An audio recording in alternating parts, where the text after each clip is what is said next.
Well, today we are going to talk about emotional management.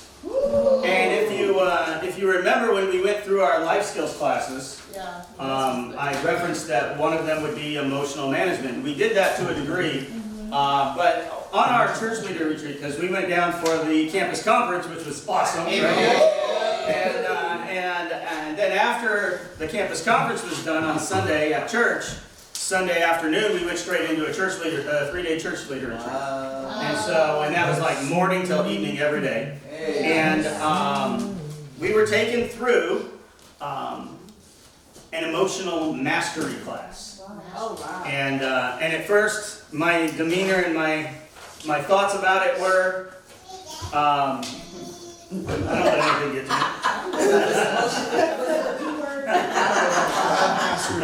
Is that true, Trish? And I thought, why do we all need this? And then I cried a whole lot, and I was probably I was the toughest nut to crack in the whole room. Really? So that was pretty cool. That was pretty cool. One of my young bucks that I helped train to be an evangelist and help appoint as an evangelist, we have a couple of exercises we're going to do and pair up here today. And I see Nikki's face over there on the screen. What's up, Nikki? So I got paired up with the young buck, and he had a blast trying to draw me out. So that was pretty funny. That was Marcel Turner. Yeah, he had an absolute blast trying to draw me out. So that was awesome. And it didn't work. It happened later in the class. So it didn't happen in the exercises like it should. So amen. Now, when you talk about emotions and mastering your emotions, these are what the Bible calls deep waters. And so we're going to get into some deep waters today.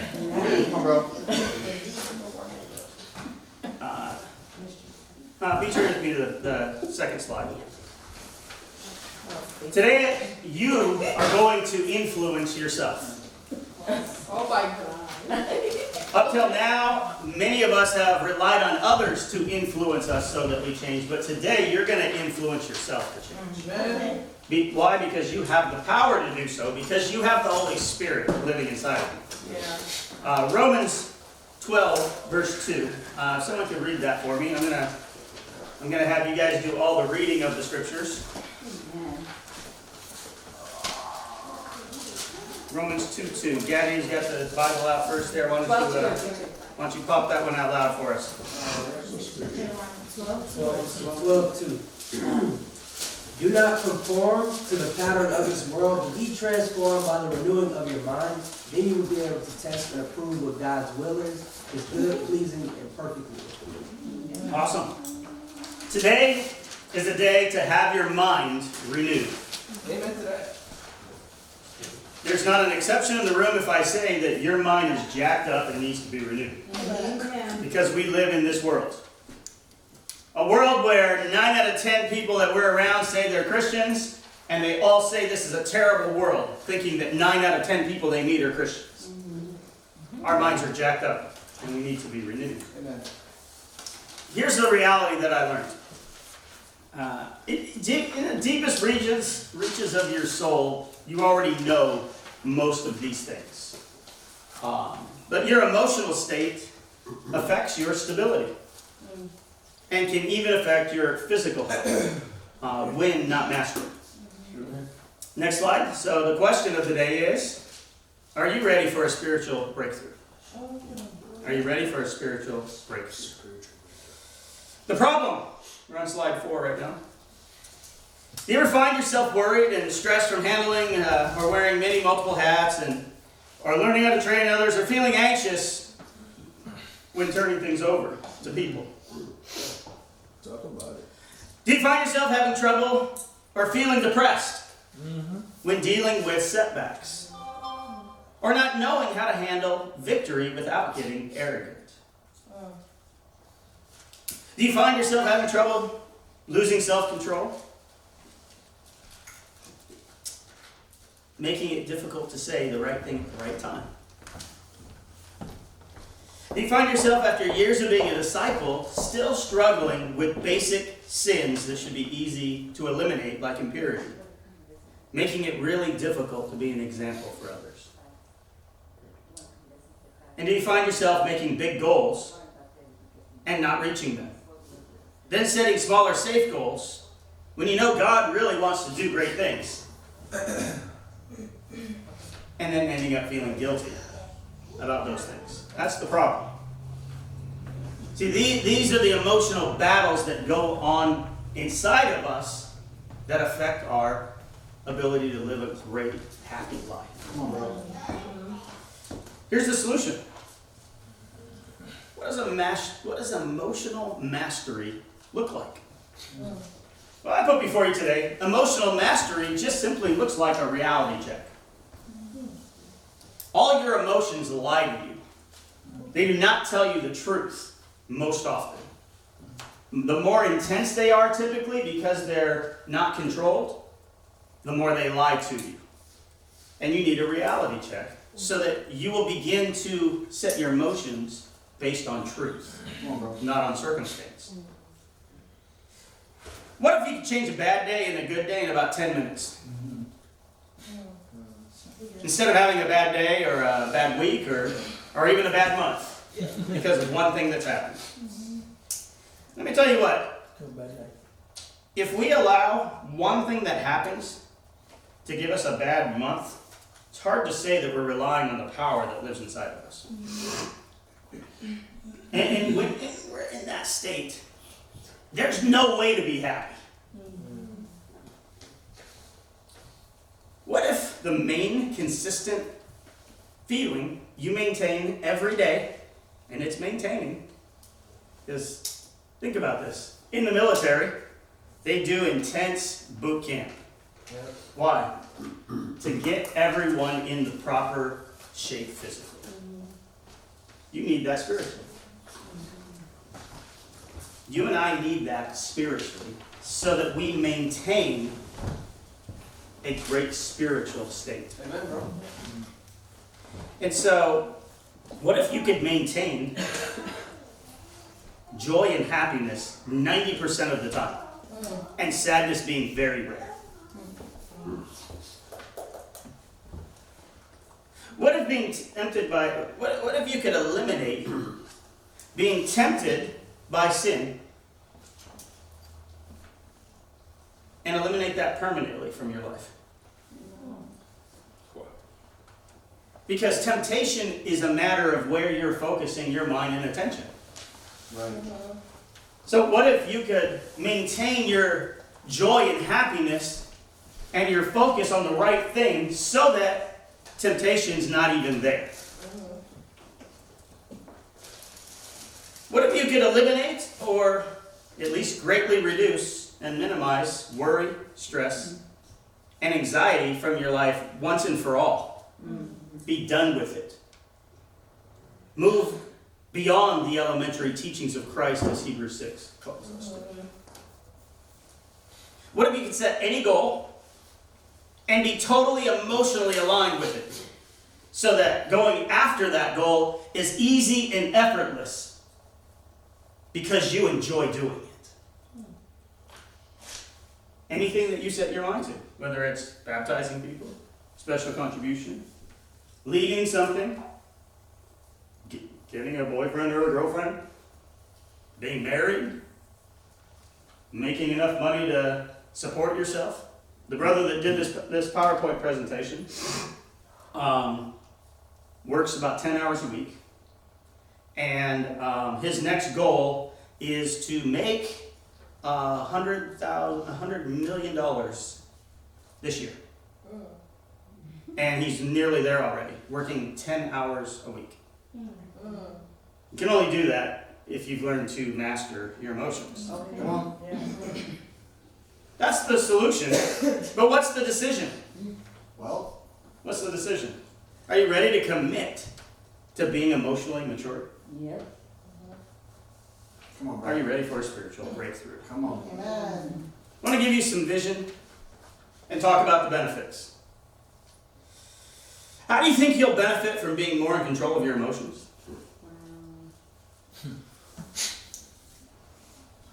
How do you think mastering your emotions / being emotionally mature, same thing, help you to become better as a disciple? How do you think that those who you lead will benefit from you mastering your emotions? That one hit me like a Mack truck this week. That was good. But see, when I say hit me like a Mack truck, you notice there's a joy? Right. Come on, bro. Usually we say things like that in connotation with something negative. Till we've actually overcome the negative emotions for it and love being hit by that Mack truck. Amen. Because that Mack truck changed everything. How do you think God will benefit from you being in more control of your emotions? Many of us resign that God doesn't need anything. We cannot benefit God in any way. But the truth is, He created you to benefit Himself. He gets enormous returns on your relationship with Him when your relationship is the way He says it should be. Right. You know, a happy leader is an effective leader that God can use. That's just a fact. And when you're happy, you'll be more effective at leading and helping others. Let's read Luke 6:45. Miles, let's read that for us. Luke 6, verse 45. Yes.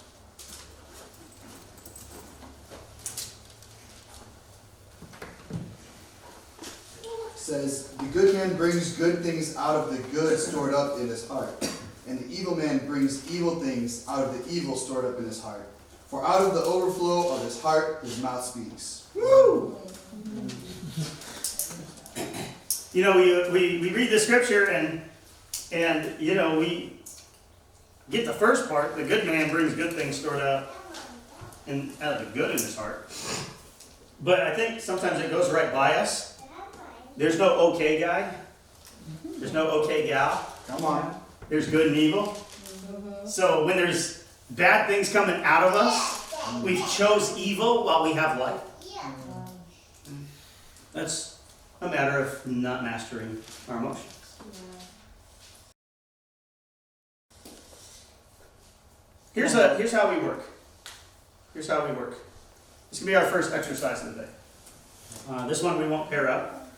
But the way that we work is very simply right here.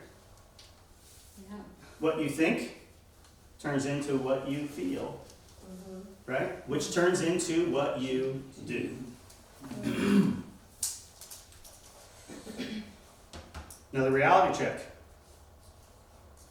The truth, we put our own emotional obstacles in our own way. We put them there.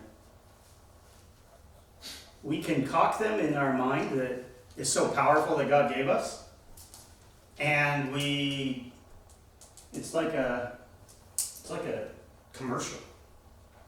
We come up with this great product that we sell ourselves, and then we buy it. And then we try and sell it to everyone around us. That's where defensiveness comes in discipling, right? And all that time, I have no control over this. A victim. Our negative thoughts and feelings and emotions come from feeling victimized, so we become the victim and we come up with a product that we try and sell to ourselves and everybody else that says, this is what I have to do as a victim. But if you can take ownership of your feelings, then you have the power to change it. The basics of mental emotional maturity. You get to, check this out. Let me try and sell you something this morning. Right? With mastering your emotions, you get to decide what you're going to feel, how you're going to feel it, and how long you're going to feel it. You get to regulate the intensity of those feelings and turn them up or down at your will.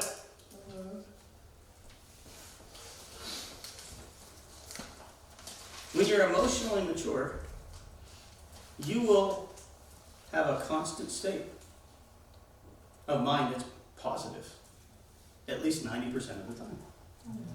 Doesn't that sound good? Yeah. Sounds good. When you're emotionally mature, you will be able to get your emotional cues. In the psychological world, they call those triggers, right? And make no mistake, the psychological world wants you to be a victim, or else they have no job. Right. Okay? Come on. So make no mistake, a Christian leader, be it just a fellow brother or sister that disciples us, or a friend, or a leader that's helping you master your emotions, wants them to go away and never come back. Your psychologist wants to see you week after week. Okay, so let's make no mistake about the nastiness of this world Yeah. and how people try and trap us in where we're at Come on. for their own benefit. Yeah. Okay? The kingdom's the only place that doesn't happen. Amen. Come on. But you will be able to get your emotional cues internally from your beliefs and what you think rather than your circumstances.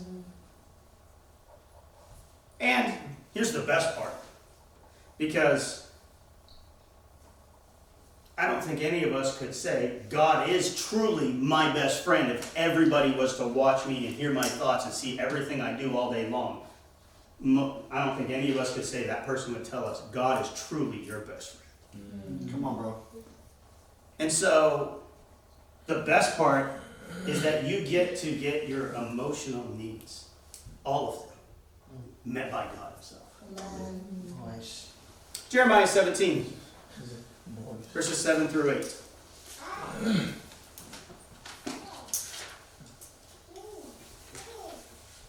And if you're following on the PowerPoint, all these scriptures are in there. You can just read them right off of it. Thanks, bro. Mike, you want to read that one? Yeah. It says, but blessed is the man who trusts in the Lord, whose confidence is in him. He will be like a tree planted by the water that sends out its roots by the stream. It does not fear when heat comes. Its leaves are always green. It has no worries in a year of drought and never fails to bear fruit. Woo! That's an awesome scripture. There it is. This is where we all want to be. Come on. We wouldn't be disciples of Jesus if we didn't want to live in this place. Yeah. Right. Where our confidence is in God. Yeah. Where emotionally, we're like a tree planted in water. Not a tree that's withering, that's in a drought, but a tree that doesn't fear when life gets tough, when the heat comes. Its leaves are always green. You can always tell close to God. No worries. When there's no baptisms for a while, or when there's no visitors to Bible talk for a while, we just dig our roots down a little deeper to help everybody else dig down a little deeper.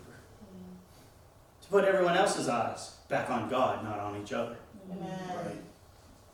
It's a great place to live. Amen. Another reality check. There's no such thing as problems. That's a lie. You think I'm lying? No. There is no such thing as problems.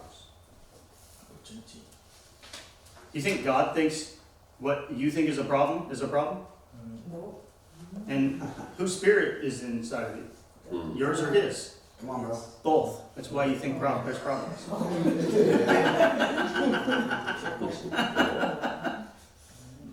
There's no such thing as problems, only solutions to emerge. That's a fact. I like that. So you got to ask yourself these questions when you have a problem. Why is this the best thing that could ever happen to me? Come on. You know what? I'm going to be honest. When we were in the class and he said that, I didn't have good thoughts about that. I had flippant thoughts. Yeah, what the best thing that could ever happen to me. But do you really think that God's going to make or allow something to happen for you that isn't the absolute best thing to happen to you? What kind of God do you think he is? There it is. So you got to ask yourself the question about the truth. Why is this the best thing that could ever happen to me? And what opportunities does this open up for me? In what ways can I learn, grow, or become better for God because this happened? That's right. Come on now. Second reality check here. I got really personal. I put my right there. Yes. Because so many of my decisions are based on my emotions. 20% of my time creates 80% of the results. Because only the emotions that are under control and mastered create and produce effective things in our lives. Come on. The rest create other problems that either come back later or drag out.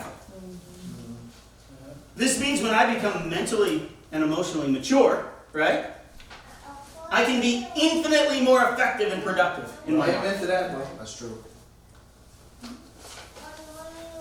A problem equals one thing. What? You think of a toothbrush, right?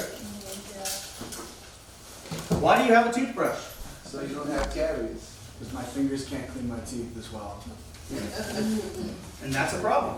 It's a problem when your teeth aren't cleaned well. That's right. What kind of problem is that? Bad A breath. lot of like this. Bad breath, eventually you lose your teeth. How you from? Can't eat. Try and eat an apple like that. I remember my grandfather, he lived with us, and he didn't take care of his teeth. Come on, dude. And he had no teeth. They were all gone. And he would go across the street to the market, and we had a farmer's marketplace right across the street from us. And he'd buy a peach and an apple. The peach. And my mom used to cook corn on the cob all the time. And I would watch my grandfather with no teeth eat corn on the cob Oh and eat an apple. boy. You serious? Wow.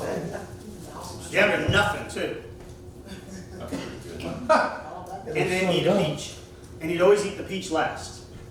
Amen, bro. And he liked to watch the cars go by. And he is schizophrenic, so yeah, he had some issues and stuff. But he'd sit on the street, on the corner, and he'd eat his peach. And he'd get down to the pit, and it would come back dry. And he would he'd suck every little juice, every drop off that thing. With no teeth. Wow. The apple one was the most interesting one to watch. But it's a problem if you don't take care of your teeth. So what's the solution? A toothbrush Floss. and floss. See, here's what happens when you live in the state of problems, right? I don't know if I'm worthy. I had someone tell me they didn't think they were worthy to be a part of this group. That's nonsense. Right now, you guys are just the ones that are picked at this time. Others will come into this group as well. Truth. I don't think I deserve this. Whether it be good or bad. Right? I don't know if I can do it. These are the statements and thoughts of a person living in a state of problems. Come on, bro.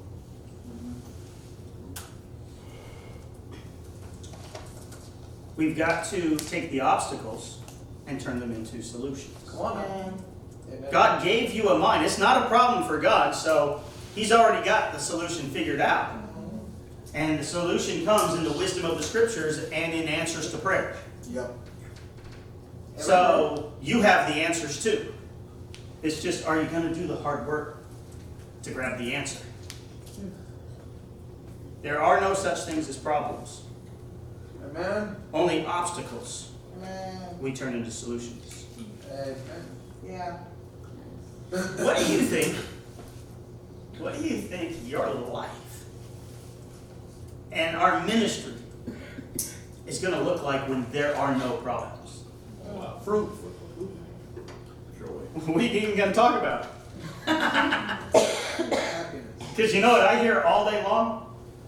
Problems. Problems. Lies. Lies. That's what I hear all day long. Lies. Fires. Come on, bro. When God looks at all of our stuff that's happening, I mean, he kind of knows it's happening, right? He made it or allowed it to happen, right? He's mindful of you as an individual, right? When he focuses down on you. Now, remember, he's able to focus on all of us in a greater way than we can just focus on one of us. All at the same time. That's the power you have living in you. You can actually handle infinitely more than you can even possibly imagine right now that you say you can. What is he focused on, though? Our hearts. When he allows you to have your problem, what's God focused on? The better question is, what are you focused on? Wow. And why is it not what God is focused on? Come on, bro. I want to talk about life without emotional maturity. But let me ask you a question. Just a little exercise. How happy are you right now? On a scale of 1 to 10. Don't tell me. Just write it down.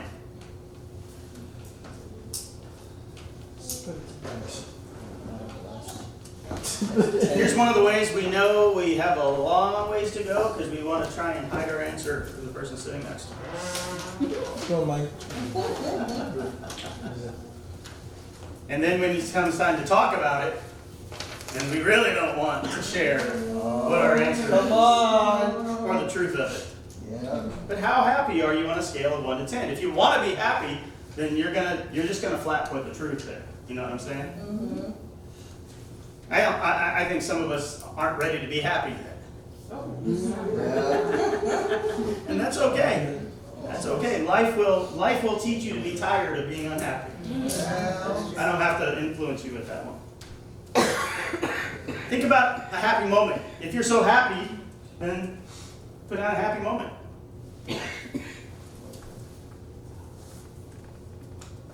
See that happy moment. Hear the sounds going on in that happy moment. Feel all the feelings of that happy moment.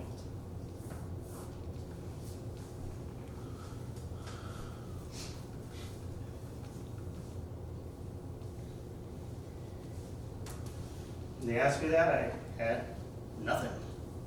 That's where I was at. Right?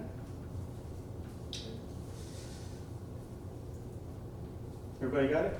Yep. All right. Think about an exciting moment. Think about something that's exciting, fires you up. See the sights of that exciting moment. Hear the sounds. Feel all those good feelings.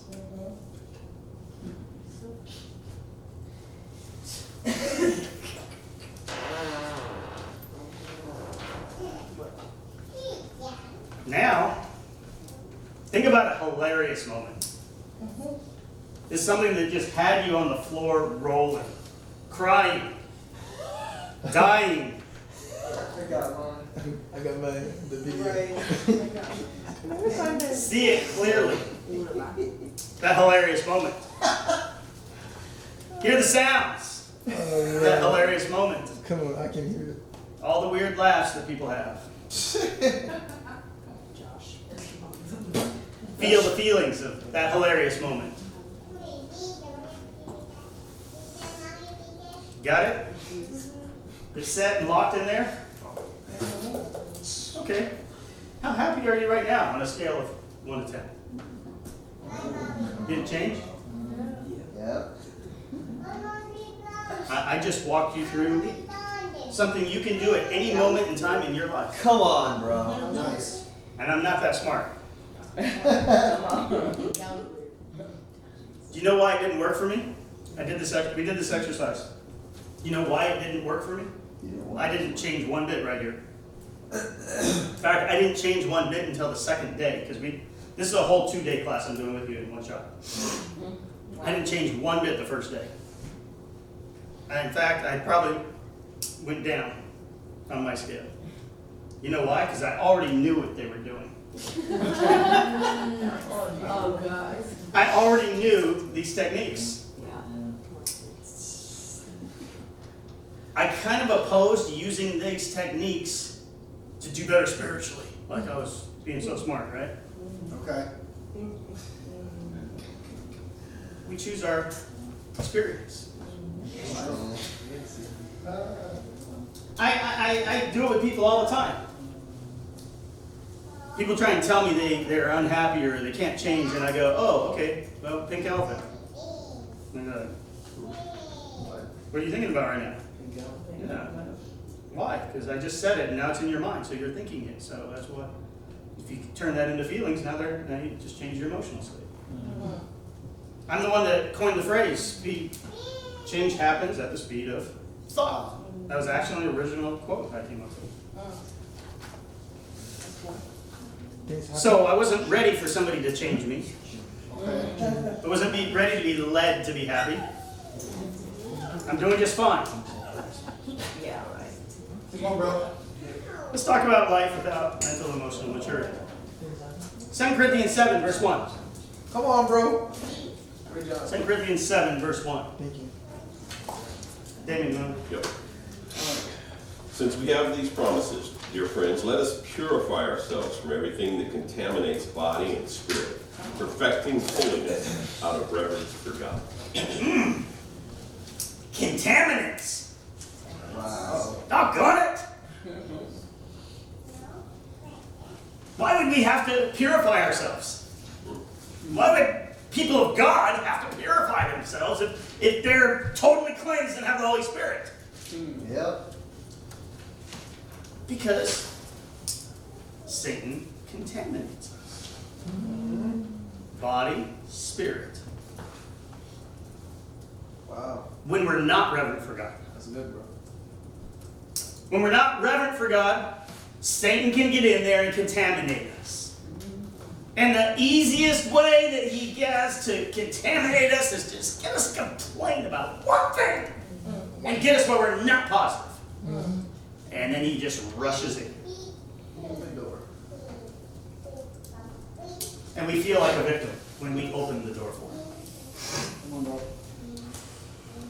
Now here's the truth with spiritual contaminants. It's a lot easier to help people be holy when they're happy.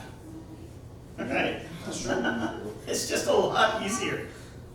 I mean, I'm one of those guys, I think like, in the realm of discipling, I've been known to be one of the better disciplers. I mean, I have all these ICCM stoles. I have like 18 of them in there, different people. And I like to think of myself at times like I can just knock out a problem. But why do I need to do that? It's a little stupid. A bunch arrogant. Why not just help a person be happy first so their heart opens to the Word of God? Amen. Nice. But let me ask you this morning, what contaminants are in your spirit today? And what I'm talking about is your programming, your conditioning.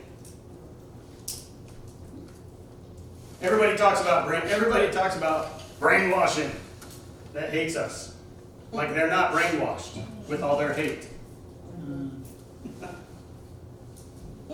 We're absolutely programmed. Tell me commercials don't program you. Come on. Tell me streetlights don't program you.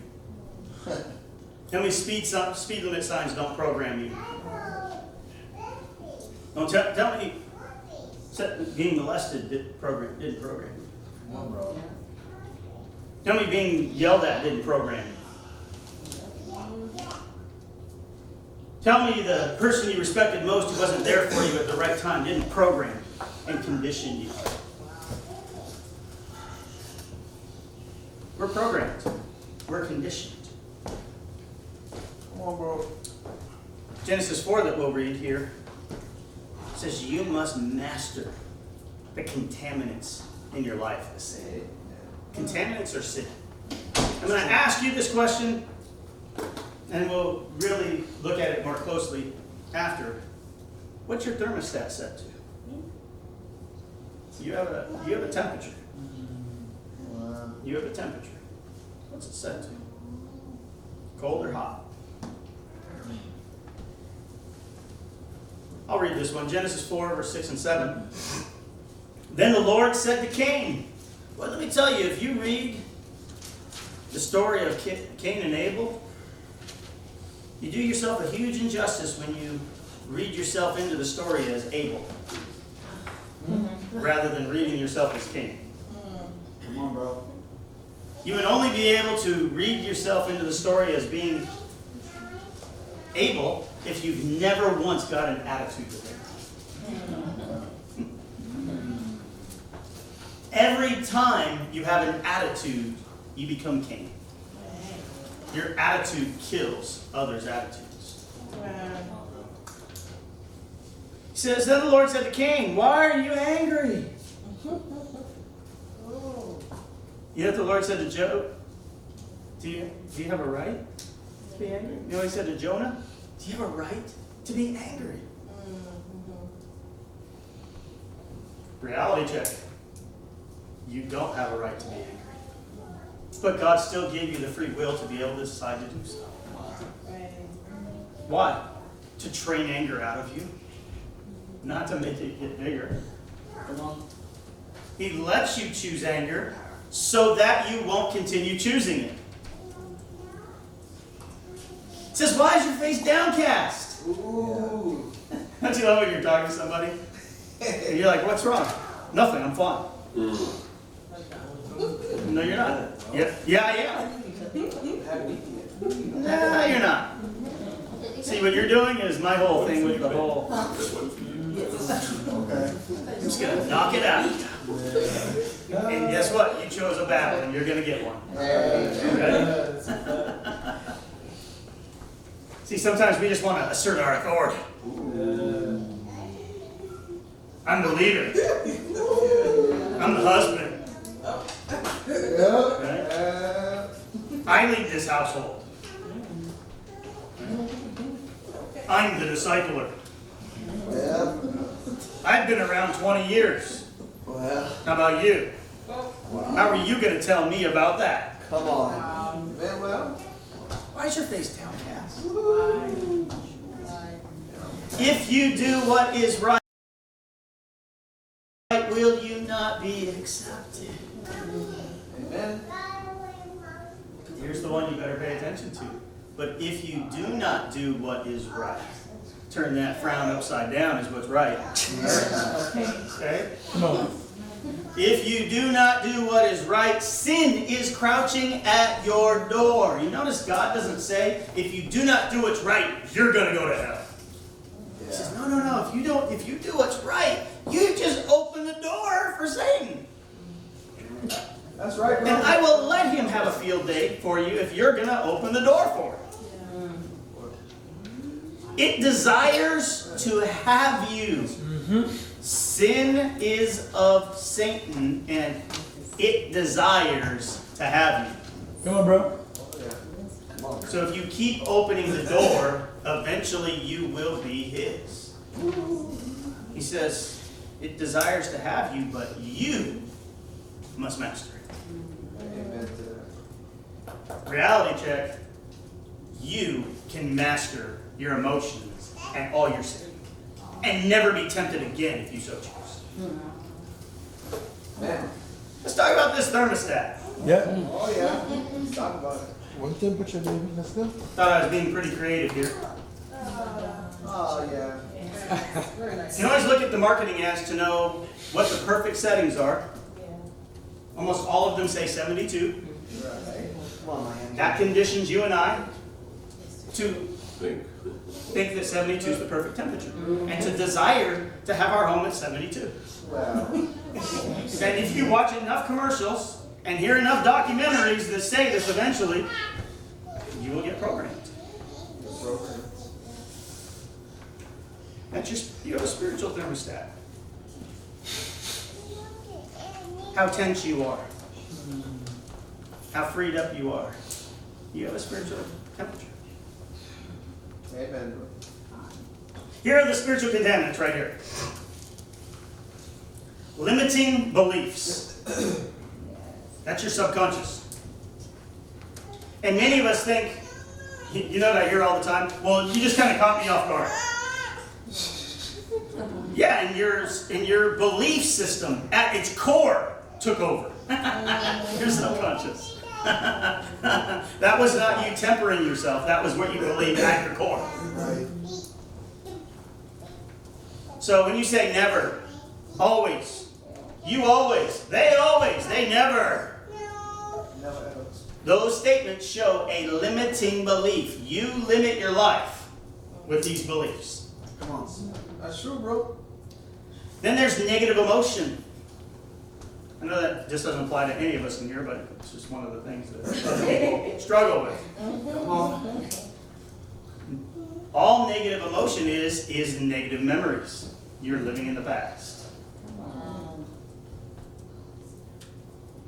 Then there's an internal conflict. You know what's right, but you struggle to do it. Yeah, bro. Or not to do it. That's it.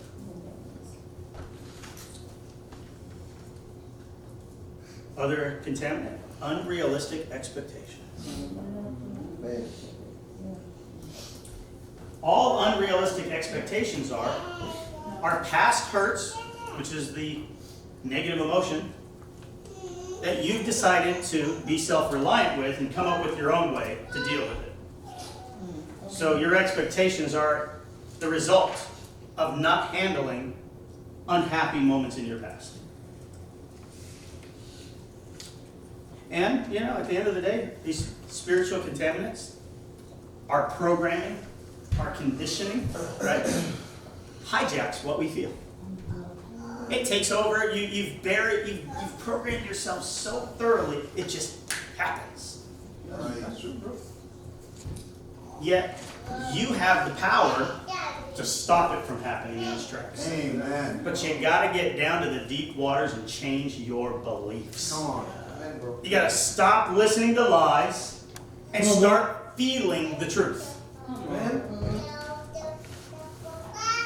Otherwise, your programming and conditioning will just continue to hijack what you feel, which hijacks what you do, and then determines the results of your life for you. Next slide. Just as a visual here. You got the think, feel, and do. We already talked about that. But you got to understand where the programming and conditioning comes into play. It comes into play before you think.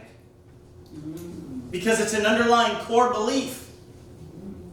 And so these conditions control what you think in the moment. And you don't fight it, you just let those thoughts stay, so then it controls what you feel and goes on to what you do. You ever have trouble like snapping out of a funk? Yep. You know why? Because your thoughts got hijacked by your internal beliefs. Come on.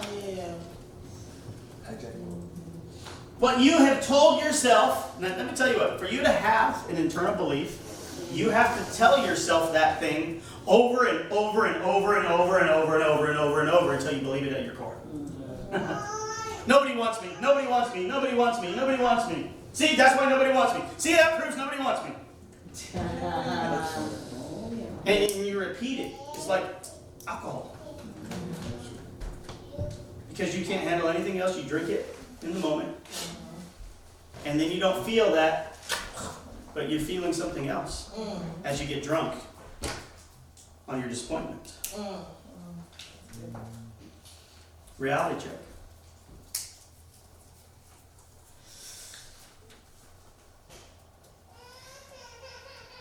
Now comes the tougher part. I want you to think about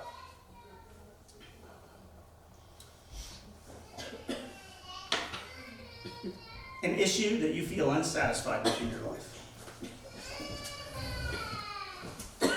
Sorry, I tried to hold it in. No, it's okay. It's okay. So, when we got to this point, I go, oh, I got like 10. It's like, just one. He was purposely triggering those of us who wanted to do more. Because you can't handle more. If you're really going to deal with the deepest parts, you can only really do one at a time. Right? You can get them all on a list of paper, but you're not going to deal with them. Because you won't take the spiritual strength to get down to all of them. In the same setting. So, take your biggest one. The biggest thing that you're unsatisfied with in your life. Right? So, I want you to think about it. I'm going to take you to a dark place here. We're going to come out of it. Amen. How satisfying, how unsatisfying is this thing from one scale of 1 to 10? Right now in our life? Was it, you said right now in our life? Okay. Well, if it's ever happened and you're thinking about it, it's right now in your life. It was 20 years ago.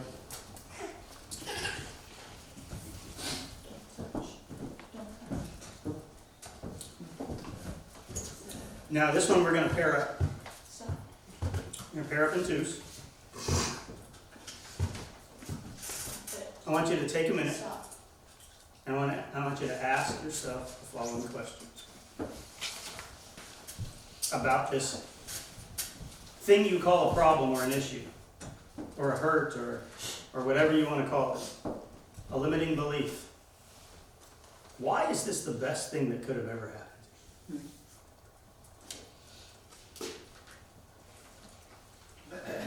What opportunities does this open up for me?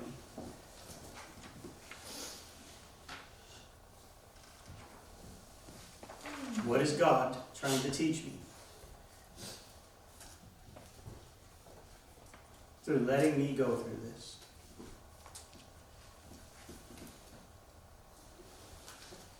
And finally, in what way can I learn, grow, and become better for God because of this?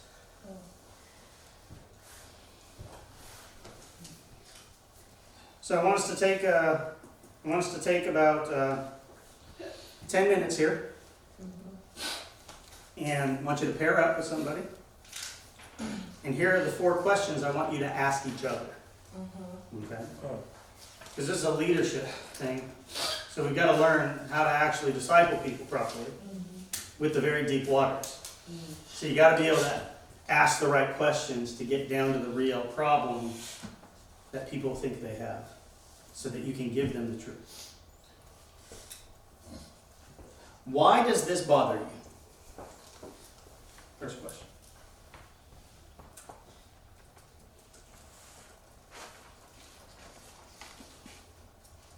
They're all whys and whats, so.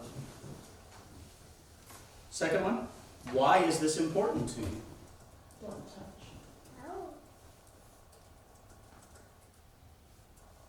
Third, what does it mean to you? So why does this bother you? Why is this important to you? What does this mean to you? And the final question, are your feelings about this true? Of course they're real because you feel them. But basically, is what you're making out of what happened true, is what we're asking. Then of course you'll have to follow that one up with, why not? Because none of our negative feelings are true. Here's one final question. What is true? Not the facts of the situation, your decisions about it. What's true? Let's go ahead and pair up. Pair up. Obviously, sisters with sisters, brothers with brothers. You can go sit on the steps or in the office. David.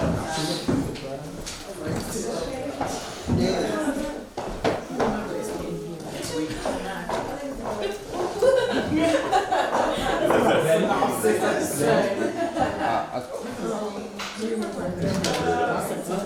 we're taking dinner, let's go.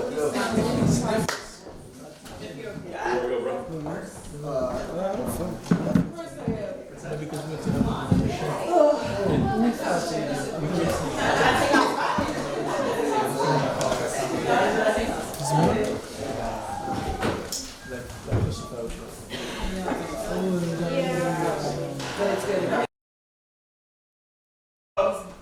Okay, so welcome back. Thanks, bro. You're ready, bro. So how's everybody feeling?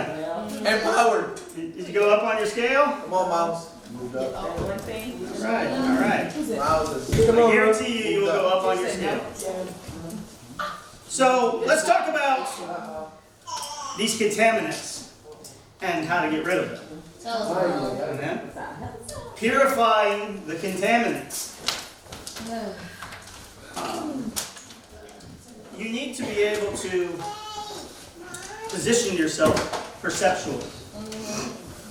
So you need perceptual positions that you take yourself to manage yourself emotionally. The first one is, when you think of your situation, put yourself in the other person's shoes. Truly. If you've seen The Shack, you know exactly what I'm talking about. You're feeling hurt by someone? Put yourselves in their position at the time they got hurt. Right? Yep. And what had to happen for them to make that a pattern in their life? Then, two very important ones. Perceptual positions you need to put yourself in. You need to put yourself in Satan's shoes. What's he thinking? Oh. While you're making the decisions you're making, what is Satan thinking? Wow. And then, of course, we got to flip the script and say, okay, with what you're thinking and feeling and what you're ending up doing, what is God thinking? Put yourself in God's shoes. Wow. Is he really mad? Or did he know it was going to happen, leading you to happiness? You got to put yourself in God's shoes. And when you do these things, you've got to tell yourself the truth. Don't tell yourself your feelings. So, can you see it? The choices in your feelings? Can you feel it? Can you see clearly right now what you've been choosing?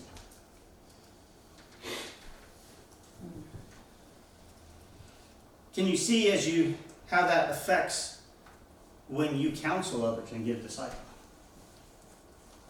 We want to tell ourselves that what we do to ourselves won't affect what we do with others, but it does. It does.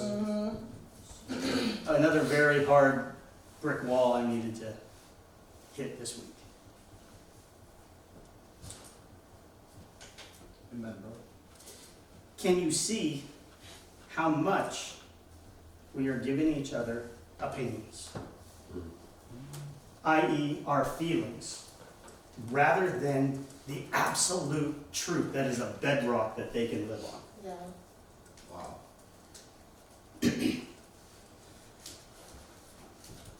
I want you to think about this. I want you to have a conversation with your future successful self. Come on. 5 years from now. Ooh. 5 years from now, you're talking to your future successful self. What do you want to tell her? What do you want to tell her? What do you want to tell her? What do you want to tell him to do? What do you want to tell him to stay away from? You've got to have that conversation with yourself. That's good, man. So, I have good news for you. Tell us. Share it, brother. Share it. Very good news for I you. like that. Tell me, bro. You can adjust your thermostat. Yeah. You're not stuck on that position. All Yeah. right. You did what I'm saying? See, I thought I was being very clever here. And I changed the setting on the thermometer, on the thermostat. I don't need to be at 72. I can be at 100. Come on. Well, Hot. I don't have to get turned down to You wanna 50 do back? and be cold. I can be at 100. good. 100. I don't know the temperature of the sun, but I can get hotter than that if I want. For God. Ooh. He's the one that created it. He gave me a spirit. It's on, sky's the limit. Now for the breakthrough. You ready? Yes. I want to break Break through it Bible down. talk. No more breakthrough. Okay, You here we ready? go. Reality check. Reality check. Your heart is the center of your feelings. Your mind is the center of your thoughts. See, this is where your feelings and thoughts come from. God created you that way. Your soul is where your beliefs reside. Both your conscious thoughts and your subconscious thoughts. Your soul kind of embodies your heart and your mind. It's there before, but it's there after.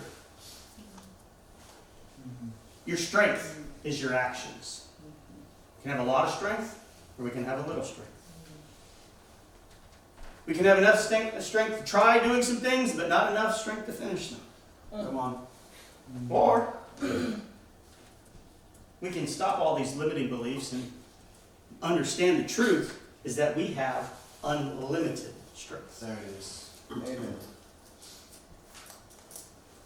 Living with all of your heart, all of your soul, all of your mind, and all of your strength is the definition of being wholehearted. Let's read Mark chapter 12. Come on, bro. Mark chapter 12, in verse 28. Who's there? Zico, you want to read it? Yeah. Emphasize the things in bold. Come on. One of the teachers of the law came and heard them debating. Noticing that Jesus had given them a good answer, he asked him, "Of all the commandments, which is the most important?" "The most important one," answered Jesus, "is this, Hear, O Israel, the Lord our God, the Lord is one. Love the Lord your God with all your heart, and with all your soul, and with all your mind, and with all your strength. The second is this, love your neighbor as yourself. There is no commandment greater than these." So the way God tells you to love yourself is to love Him with all your heart, with all your soul, with all your mind, and with all your strength. And the second commandment is to love everybody else with all your heart, with all your soul, with all your mind, and all your strength, just Yeah. like you love yourself. Wow. That's a happy life. How can I do all of it when it's all of it? Isn't there none left when I do all of it? Right. No, because God's at the center of it. And He will give to anyone who asks. Right. Anything in His name, He will give it. Come on, bro. Right. So, the reality check. Your spirit, what you believe in your core, controls your mind. And your mind controls your emotions. Right. And all of that makes a connection and creates your actions. So when you got that big sadsy look on your face or that angry look on your face, that came from the deepest part of your soul. And worked its way up to your mind, down 14 inches to your heart, and out every pore of your body. Do you know how much strength it takes to lie so people don't see it? Man, that's a fact. Holy cow, there's just a way to zap all your strength. Yeah. Try and hide it. God gave us the ability to hide things so that we would get tired of hiding things. Amen. Amen. So what's the truth? 90% of your and my biggest obstacles as disciples are emotional.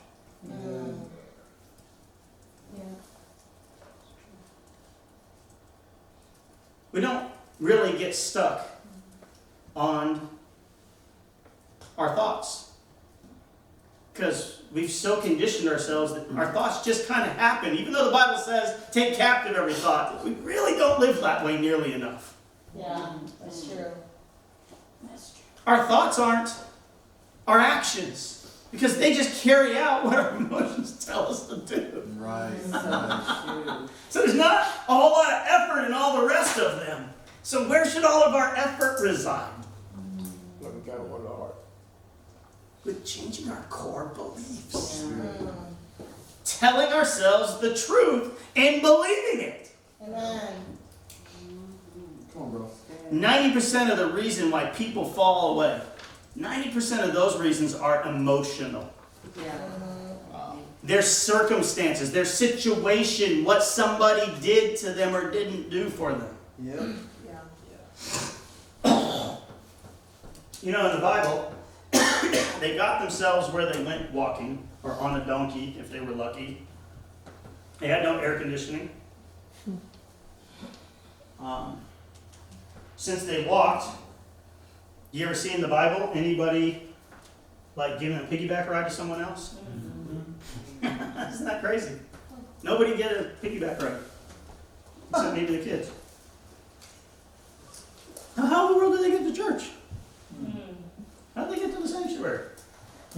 How'd they make it the thousands of miles to Jerusalem to worship? They relied on somebody else to give them a ride. Wow, are we not telling ourselves the truth? And wow, are we making people totally dependent on us when they should get themselves where they want to go? We want to be kind and helpful, but it's destructive to make somebody reliant upon you. You know what damage you do to yourself when you make someone else reliant upon you? I've seen so many people fall away because of the emotional things surrounding getting a ride to church. You know, I can't walk that far. Well, it's your choice of where you are at physically and how much in shape you are or not. Right? See, we're not victims. It's always fair for God to judge us where we stand right now, because where we stand right now is the sum of all of our decisions leading up to today. That's right. Our decisions of what we do and our decisions of how we react to what God allows to happen.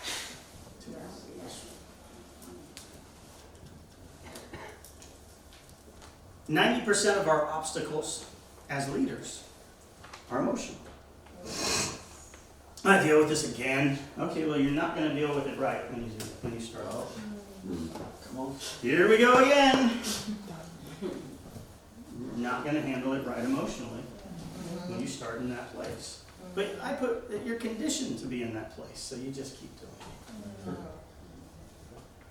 See, when we align, when our spirit and our mind and our emotions and our actions are aligned with the scriptures, we have wholeheartedness. What if we spent our best energy aligning all those things? How effortless would everything else be? How much power would be behind what we say and do? Right. Our ministry, our family, our finances, all of those things can become effortless. And again, when this was said this last weekend, I was like, whatever, dude. That's what went through my mind. That's the truth of what went through my mind when my teacher this weekend said this. It could be effortless. It was like, I was in the back. My nut had not cracked one bit yet. We had 4 exercises the first day. I had all 4 of them with my buddy Marcel Turner. And he came at me with every piece of his arsenal, and not a dent. And then somewhere along the line I cracked. And, I gave Damon some discipling yesterday. I said, what do you see that's different here? He goes, wow, you're being very gentle. There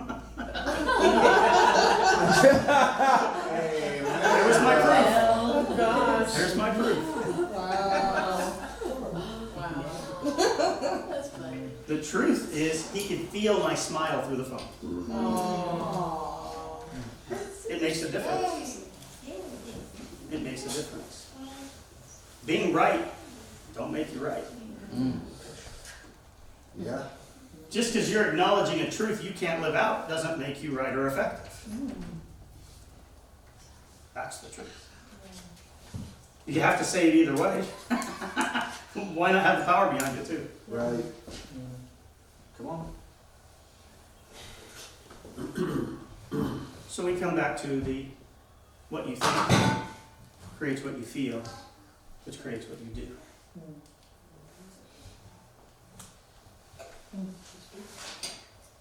So when what you think and what you feel and what you do becomes what the scriptures say, that's the definition of repentance.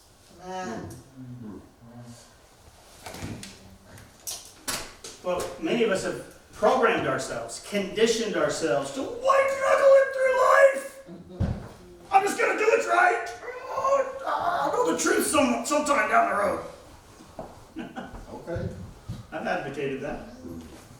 It is the truth, but it doesn't have to be that way. There's another truth that it doesn't have to be that way. That's called an internal conflict. You know what's right and you're gonna do it, but you don't like it.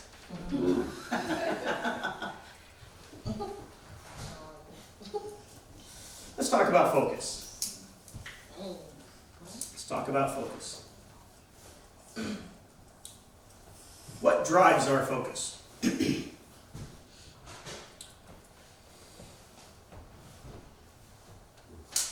See, that was the exercise that we did. The exercise we did was to demonstrate the power of your focus. Think about that issue. Scale it. Measure it.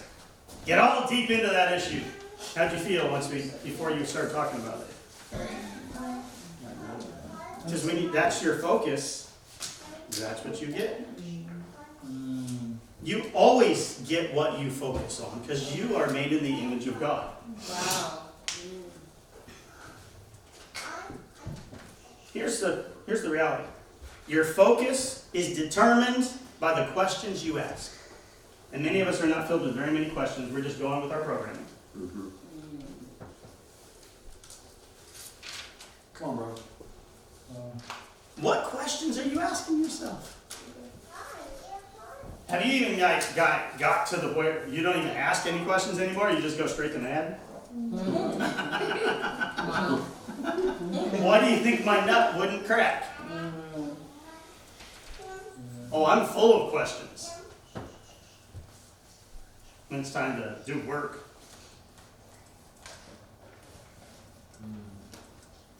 We choose when we work hard and when we don't on certain things. Yep. Here's some negative questions. Why me?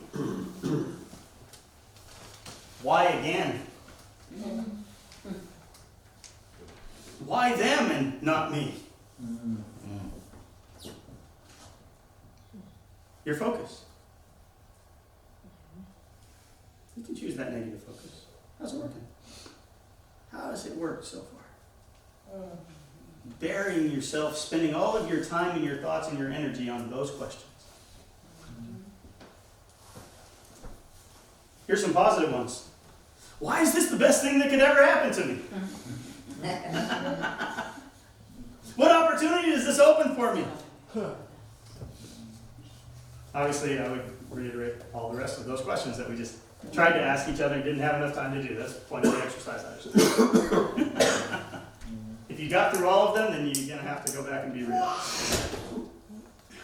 So, here's the power of focus. What you think expands. You are absolutely made in the image of God. Let there be light. What you think expands. If you think about problems, then your life expands and is full of problems. I felt so stupid when I heard that. Because I knew it, the core of my being, and I knew I chose it. Wow. And I knew that I got to where I didn't even really choose it anymore, I just did it. You can choose.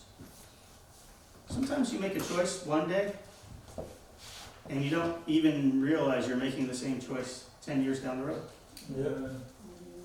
You just start a pattern that doesn't stop. Oh, you try and shift and change and manipulate, but you're still making the same choice. Because it became a habit. You can live in a state of problems. Or you can live in a state of resources. What does this do for me? What does this create for me? Ooh, what's at my disposal now because of this? Where do I get to go? A lot of us like to travel. Where's God taking you? Use it. You like to go places, let God take you. Right? Life can become easy and effortless because we love doing what God says to do. Come on. It's all it takes. You just have to love what God says to do.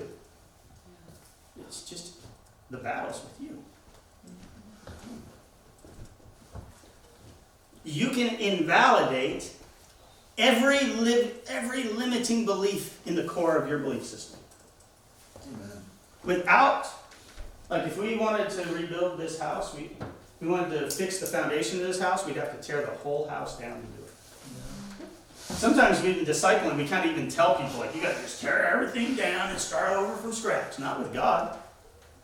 You can change the foundation of your house without tearing anything down. Amen. Because you have the power of God behind you. You can just fix the foundation of your life. Yeah. But the Bible says in Luke 6:46 that you have to dig down deep until you hit rock. Yeah. See, with God, you can realize my house is on sand. I'm going to dig down around, way down deep till I hit rock, and I'm going to build that rock up until it reaches the bottom of my house, and nothing has to fall apart to do it.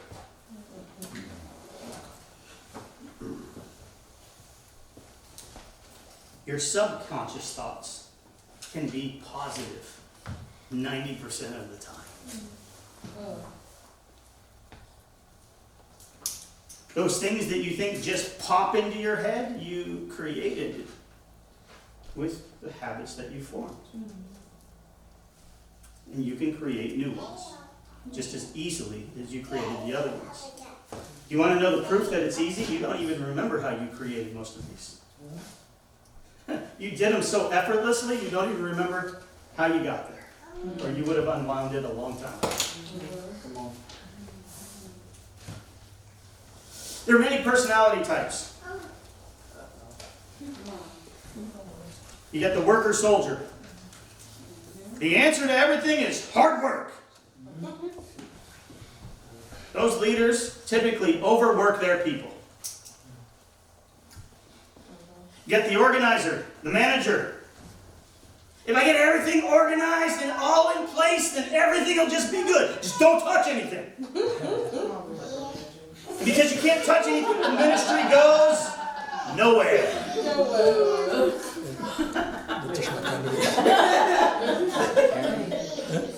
And that person's life, it goes. And they've actually told themselves the lie that that's how to have peace, is to go nowhere. Wow. But it's all organized and looking pretty. It's all in order.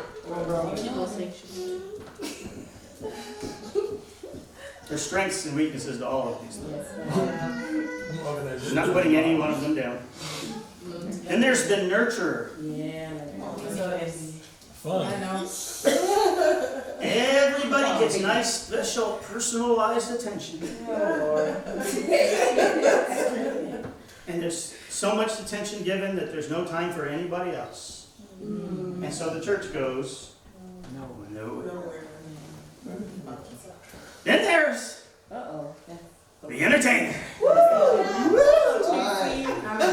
We just make it fun. Hey. One at a time. After that. Party over here. Gotta inspire everybody. Don't tell the truth because it doesn't inspire everybody. One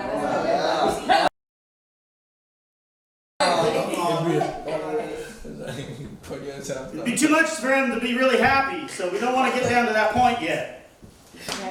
One there. Tell him what lets him survive. But when you're even thinking about survive, there is no thrive. Alright. The entertainer, man, you get things going for a while, but then they go right back where they originally started. It's like Alice in Wonderland. It's like a rat race. It's like 50 first dates. You end up back at the same place. Wow. Going No. nowhere. Matthew 25:28.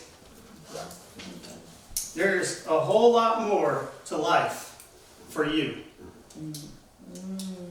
In fact, for many of us, life has just begun.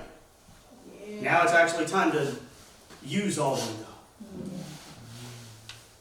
Who wants to read? Who hasn't read? Trace. Take the talent from him and give it to the one who has the 10 talents. For everyone who has will be given more, and he will have an abundance. All right. You need to add to your faith today. And in fact, you can add even more to your faith than you could ever imagine. You add to your faith to use the talents he already gave you.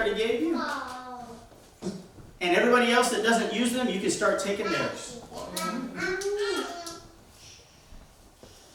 The fifth personality type is a builder. The builder learns to master their own emotions and takes on the other 4 personality types. Wow. He just takes their talents and adds them to his or her own life. Makes a lot happen that way. But then there's another one that, since you're here in this group today, is the one that you should aspire to. The multiplier. See, the multiplier is the builder. Learns how to build, create, sustain, maintain. 90%.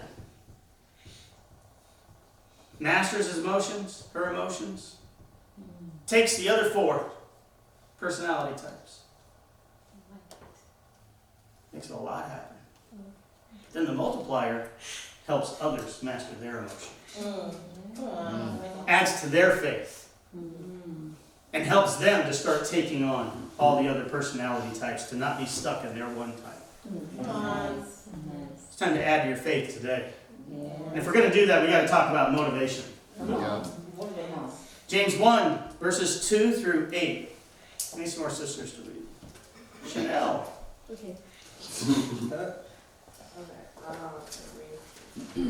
Consider it pure joy, my brothers, whenever you face trials of many kinds, because you know that the testing of your faith develops perseverance.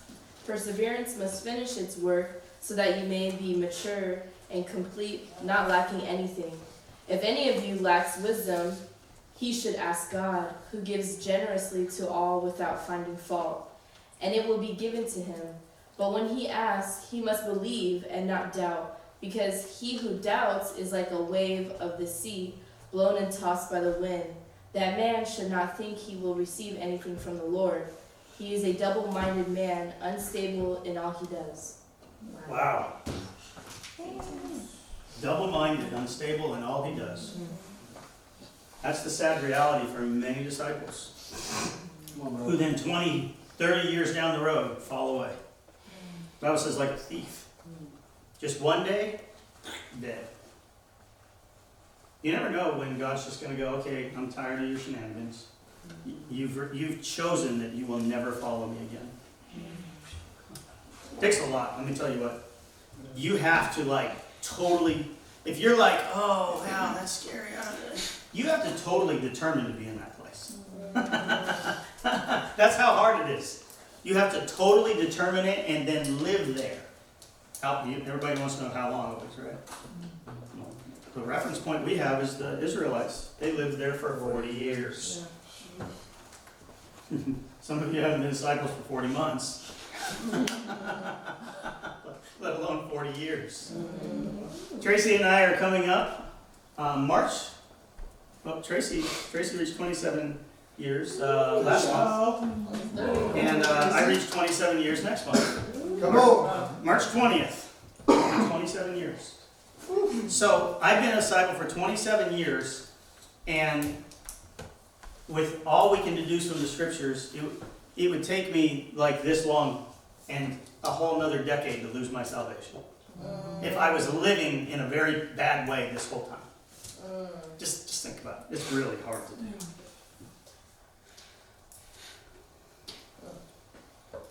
Here's our motivators.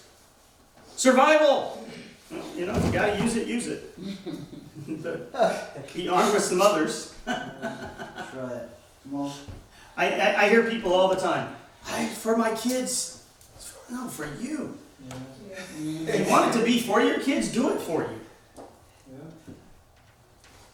Second motivator, avoiding pain. Or, same thing, just different flavor, pursuing pleasure. It's the same heart. Number 3, purpose. It's a pretty good one. Yeah. I would dare say 95% of the people on the planet at least don't know their purpose. Don't have one. Haven't even claimed to have one. Another motivator is identity. It should be easy for disciples. You are a son of the living God. You're a daughter of the living God. His spirit lives in you. You create like him. You can think like him. You can move mountains like him. You can walk on water like him. You can dream things into existence. You can speak them into existence. Amen, bro. You are a royal priest, a royal priestess. You are a prince or a princess in the very kingdom of God, and you will walk down those streets paved with gold. Another motivators is just values. Another great motivator, beliefs.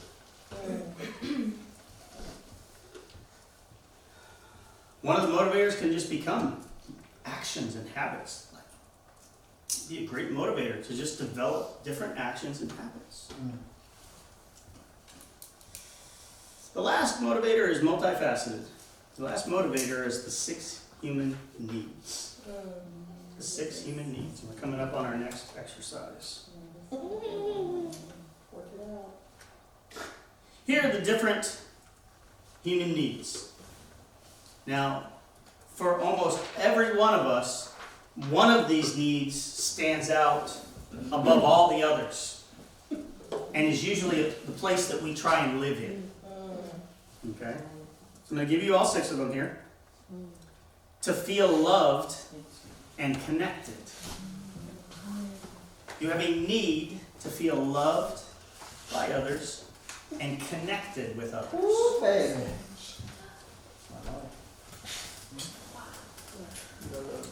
Number 2, that you feel others view you as significant.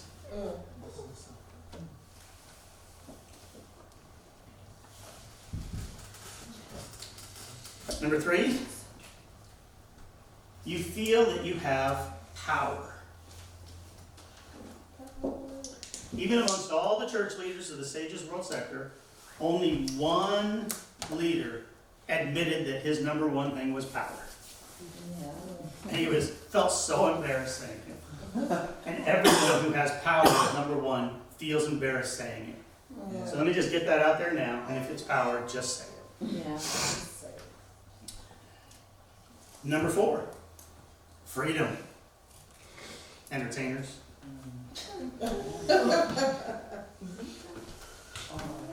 You want to feel free. Nobody's going to control you. Nobody's going to tell you what to do because you won't do it. You are going to do what you want, when you want, how you want, however long you want. Well, No matter how painful living like that is.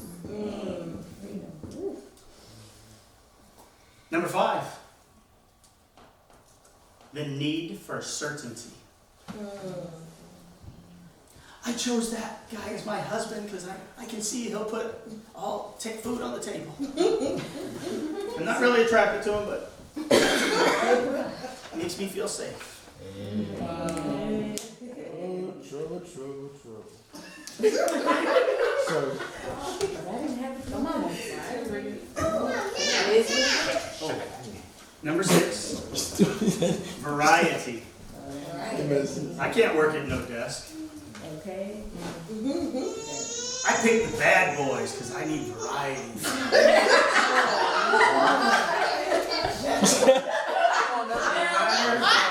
No matter how painful that is. Just a little spice.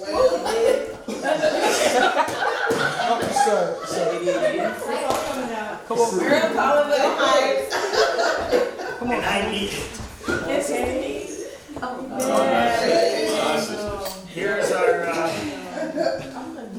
Here's our Spice. next exercise. You guys mind going just a little bit longer today to have exercise? With you, bro. If you feel like you need to go, don't feel compelled to stay. This one here is this is a full 2-day, 8-hour-a-day course that I've ratcheted down into this here. So the Word document that I sent the link for is the full class. So afterwards, when you go to that link, you'll have the full class. Okay. We got the what do you call it? We got the guys that are contracted out to do this kind of speaking and teaching. Yeah. I got their 2-day version of it. You get the evangelist one-day version. So in this exercise, can I have the extra? Thank you. In this exercise, you have the 6 human needs listed here, right? So the exercise is to write down 1 through 6 from the one that you try to live in. That trumps all the others most of the time. Which one of those is the one you need most? And then order them most important to least important. Okay? Is that different? That one's different. That's for the end. Oh, it's Are we individual. short? Everybody's Somebody has got- extras because there's 16 of each one of them. You're 17. Oh. Here. Oh. I don't need it now. Your mama. So, what makes you feel? See, here's what's your focus, right? Because now on the PowerPoint, just so I disclose for all of you, the order in which I listed them is my order. That's my order. Wait, say that again? The order I listed these things on the PowerPoint On the PowerPoint. is my order of things. Okay. So, and the focus turned to me at this point of the session because he had us go around like we're gonna do here. Wait. It's about I have a meeting, bro. I have a meeting. I have a meeting at 2 o'clock. So I will go first. We got stuck on me on this one because of the way I answered it. So my number one human need that I have is to be loved and connected. Now, since we're coming to the end, I'll just disclose to you that what we're doing here is called cognitive behavioral therapy. Okay? You said that word, sorry. I sat in years of cognitive behavioral therapy with Devin. Yes, ma'am. And I got the CBT-T for trauma with Devin. So I've gone through this with Devin for years. That's why I knew where they were going with all this stuff. But it's really good. My son would have committed suicide by now if he hadn't gone through this. So it's really good. Mine is loved and connected, but with some conditions. So, your average person, I could care less whether I'm loved or connected by them. They can yell at me, scream at me, curse me out. You understand, I have been, like I explained in church in the first lesson about prayer, I received the racism from many different races. Right? So I've had to endure that stuff for a very long time. I've been called every name in the book. I've been screamed at. I've had people spit in my face. And I just don't care what they think. So your average person, I don't care if I feel loved and connected by them. But there's people that are in my life, that are around my life, that are close to my life, that I need to feel loved and connected to, right? And obviously my wife and my kids, those that I disciple, those that are in any ministry that I'm in.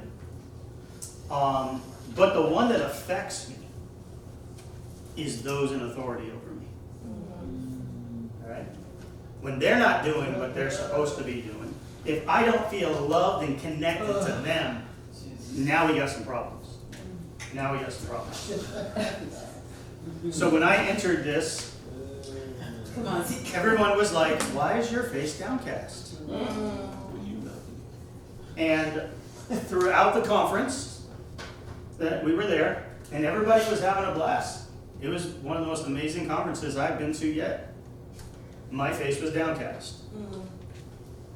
Every time they listed out, they named all the churches that were there, they didn't say Atlanta. And all the emails that went out about the conference beforehand didn't go to anybody in Atlanta. Then I found out, while I was trying to find parking, all the information's in the chat. Oh, what chat? Oh, the one that, nobody from Atlanta's in. It was so bad, Matt counted out 10 times. As we were in the circle, he's like, 10 times this week, we forgot about Atlanta. And we've been forgetting about Atlanta ever since they've been part of the World Center. And he said, well, why is your face downcast?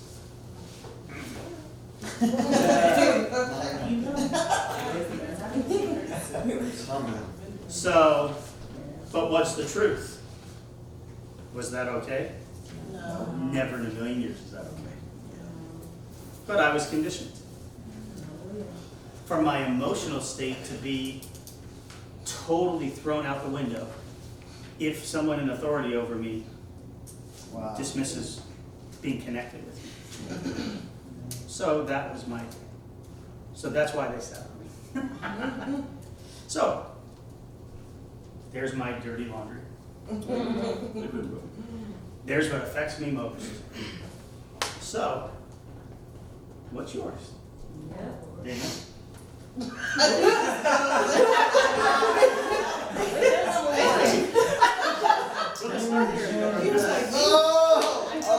on, begin that. I can take a break now and eat my lunch. The one that it's not here, feeling singled out. I don't see that one. You live to appreciate it, bro? Love and connection? Yeah, I was trying, as you were talking, I was listening and thinking about how to go through these. For some reason, significance came up first Yeah. See that? for me. That's just fine. Yeah. Doesn't matter which one it is, guys, because you're gonna take on all of them anyway, right? Yeah. You want the rest? No, just the first one right Yeah. there. Okay. Hold on. I wrote like. Sorry. Usually the first one that comes to you. Yeah. So mine is the order. Wait, what was one? Oh, just the first one? Yeah. Yeah. Oh, yeah. I kept switching it. I got a mess. Love and connection, but more on the connection. Connection.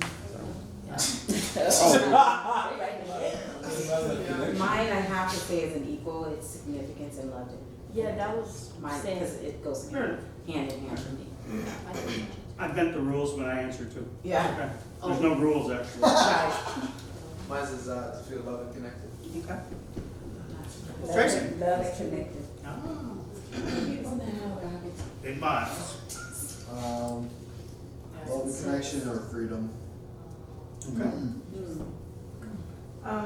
Definitely certainty. Love and connection.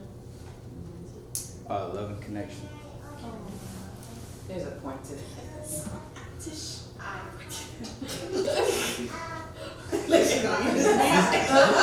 is a therapy session, let's go, Julian. Love and connection and significance. Okay. Love connection. Love it. Oh, this is so significance. I love y'all. What'd you say? Power.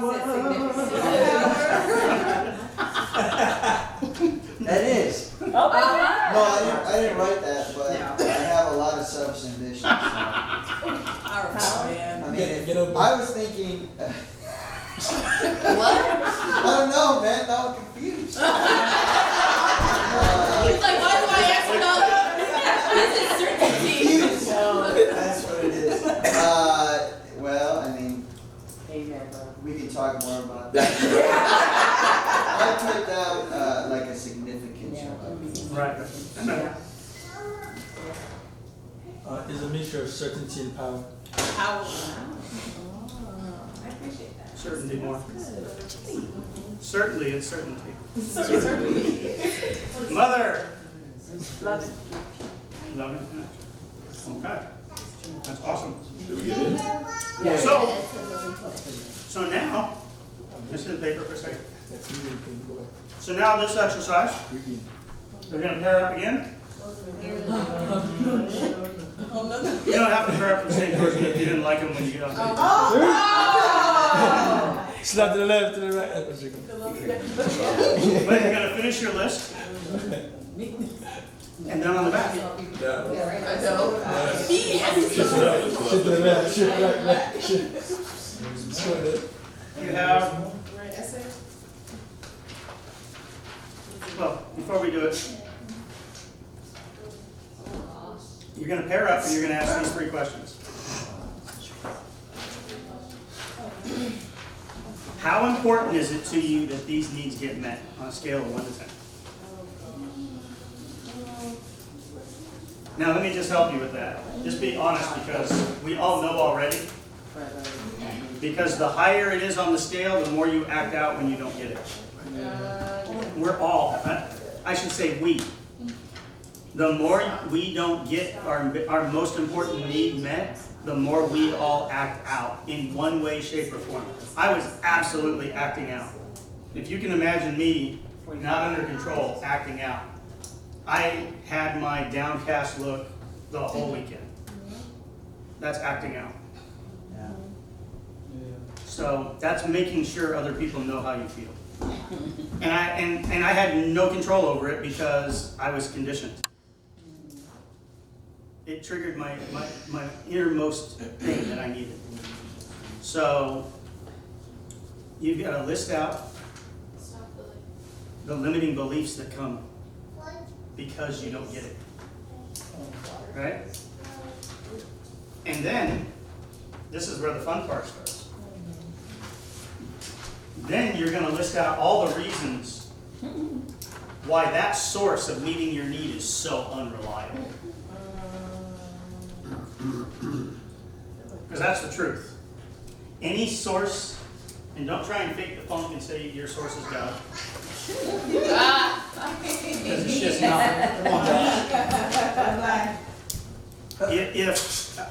If it was true that any one of these, at any level, your source was God, then we would be in the middle of the second coming. You would be Jesus, and you would come back. None of us are Jesus. That's why. Not because you're bad.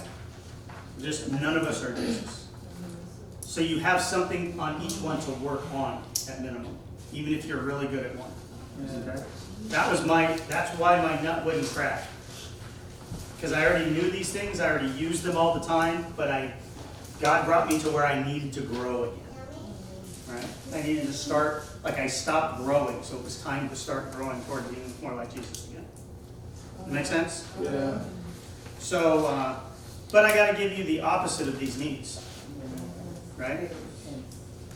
Needs met from an unreliable source ends up in tragedy. And so you need your emotional needs met by a reliable, constant, abundant, and easily accessible source. Okay?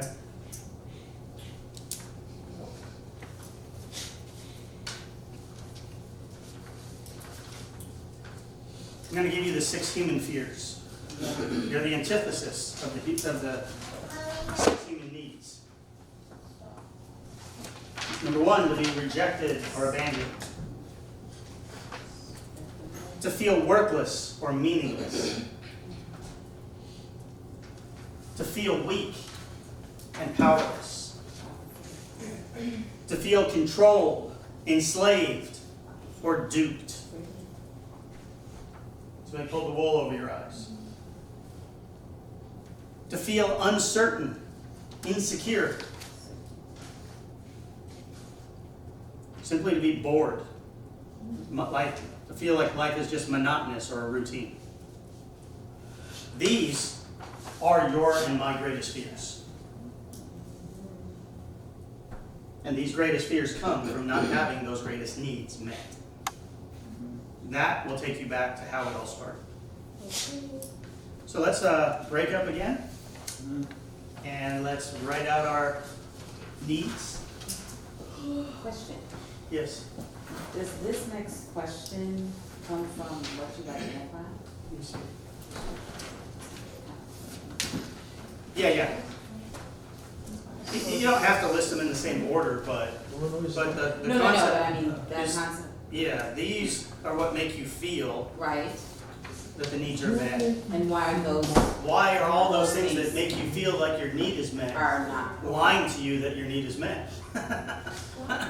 Why are they so unreliable?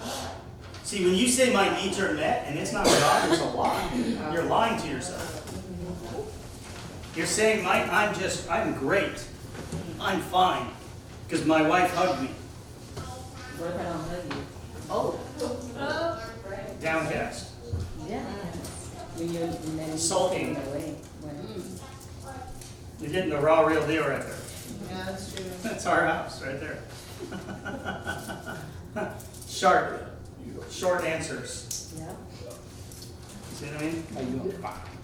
This is what these things create in our lives, right? So, awesome. My wife's giving me therapy. I'm stopping for him. All right, let's do it. Haven't left me. Mike, you up? I'm gonna give you guys 15 minutes on this one. Fine. You're not gonna finish any of the exercises today. Don't worry about it. The rest is I can How much give time you giving Get us? as far as you can get. Not worried about how far you got. How much time? It's like trying to shoot. Going over there? Yeah, these are. You're supposed to identify. So how important is it? Where are the needs being met? The lie and why they're being met? And why is it ridiculous and unreliable that that's Back up.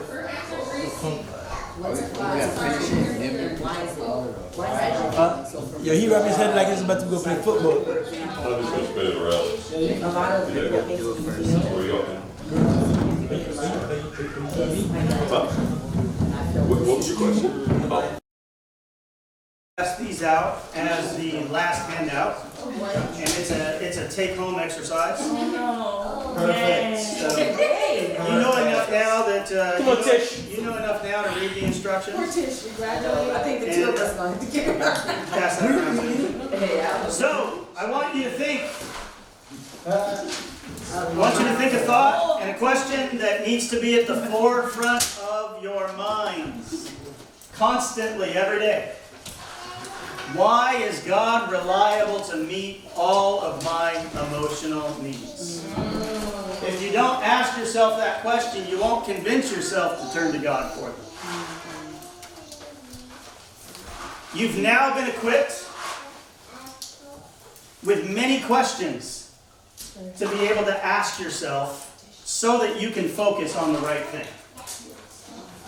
So that you can stop lying to yourself. Stop listening to the lies of your conditioning from when you lied to yourself in the past. And start believing the truth that's right in front of you in the scripture. From this class, you actually have everything you need. That's right. And 2 Peter 1 says you already had everything you need because you got a Bible. That's right. So I put before you the question, where will you decide to set your thermometer? Where are you going to decide to set your thermometer? Let me just help you out. Breakthroughs come from focusing on the right questions. Stop running.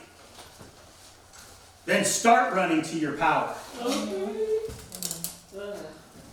We all want our greatest needs met. But we run from thinking about the fears of them not being met. Not being met again. That's why we're running. So today, it's just one simple charge. All of the work that we did today was awesome. And it's easy when there's people right in front of us asking us the questions we need to ask ourselves. Today, decide to leave this class and go do the real hard work. Amen. Decide to have your breakthrough. Because today you can love, you can lead, you can serve with unhindered strength and unlimited passion, which means you have unlimited potential. Go realize your potential today. Love you guys. Thank you.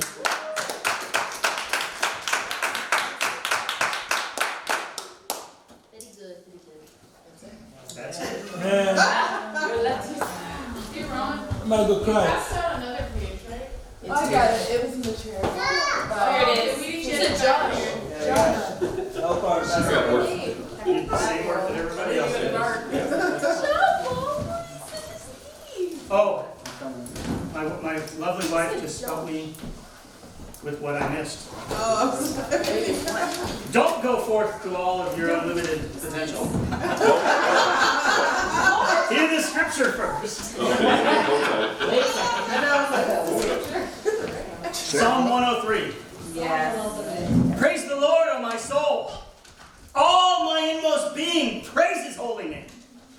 Praise the Lord, O my soul. And forget not all his benefits. Who forgives all your sins and heals all your diseases. Who redeems your life from the pit and crowns you with love and compassion. Who satisfies your desires with good things so that your youth is renewed like the eagles. The Lord works righteousness and justice for all the oppressed. Now go forth. There you go.